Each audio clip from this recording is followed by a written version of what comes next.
جزاک الله رب العزت موږ سره د ایمان حفاظت وکړه. رب العالمین موږ له ګلزار لره هیڅ وخت الله مکه مو او دعاګانې وکړي چې دغه بوستان د علم به ان شاء الله ماسي په ورولو باندې راشي. موږ په الله باندې یقین ده ان مع العسر يسرا تکلیف شروع سنتي.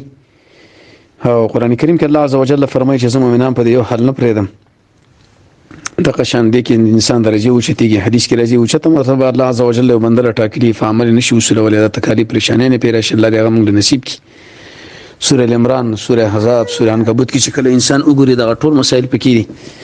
سعید ابن جبیر په دې لاره کې د قشان حلال شو. امام اهل سنت والجماعت احمد ابن حنبل هغه به کې قید شو. سفیان ثوری رحمه الله په دې کورونه کې د ملګرو سره ورک شو. شیخ الاسلام ابن تیمیه رحمه الله بندي شو. الله رب العزت نه موږ راضي او الله دې موږ راضي شي. شیخ الاسلام ابن تیمیه فرمایي زموږ د بدن سعید ابن مصیب سے فرمایي زموږ د بدن وینه د الله دین له د ماشونه حیثیت هم لري. دا دین ډیر قیمتي دی. الله دې راضي شي موږ راضي شو. موږ راضي یو تاسو دې الله اجرونه درکړي. الله موږ سره مکه او جزاک الله.